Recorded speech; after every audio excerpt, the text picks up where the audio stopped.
Hello and welcome to Business Matters. I'm Tony Bonsignori. On the programme today, Myanmar's leader Aung San Suu Kyi is in China on her first major visit to a foreign capital.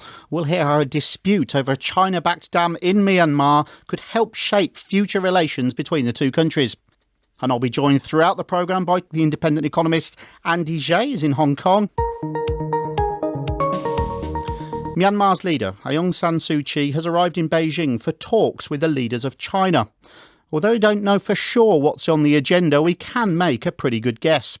The previous military government of Myanmar agreed to let Chinese investors build a huge and highly controversial hydroelectric dam project. It's called the Myitsone Dam, and it straddles the country's main river, the Irrawaddy. 4 years ago, the last military president of Myanmar put the entire project on hold indefinitely. So, will Aung San Suu Kyi restart the project or walk away? Well, let's speak to one of our live guests tonight, independent economist Andy Zhai from Hong Kong. Andy, we heard there about how important China is for Myanmar, but what about the other way around? How important is Myanmar for China? Well, I think that Myanmar is a very small economy, and obviously it's not significant for China in terms of trade relationship.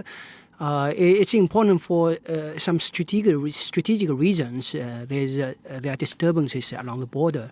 But I think economically it's not that important. And China's involvement has a lot to do with geopolitics. Myanmar's prosperity will be good for China because the border will become more peaceful. This investment project then, Beijing seems pretty animated by it though. It wants it to go ahead. Why is that then? Do you think there are financial reasons as well? Yeah, I think a lot of money was committed, and also it's a symbol. The military government turned away from China about 5 years ago.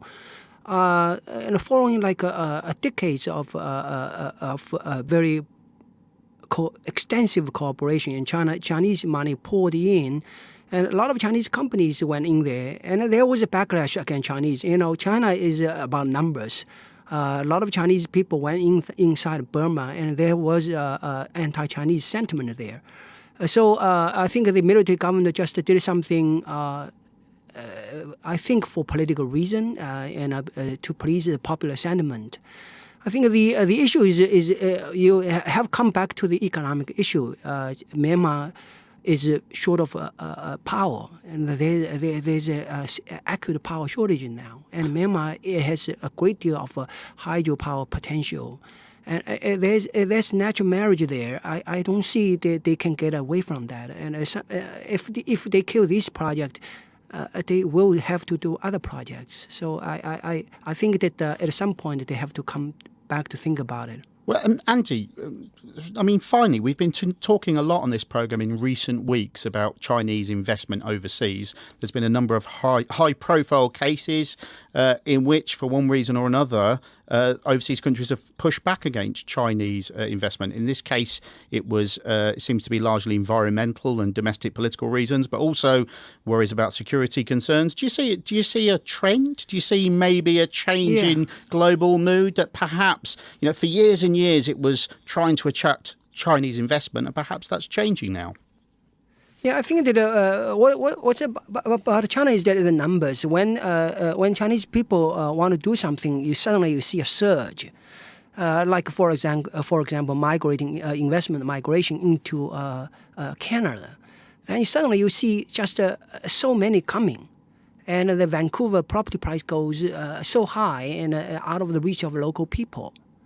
Then you have a backlash. I think that the difference between China and other countries is numbers. And what's small to China, it becomes very large to other countries, and it's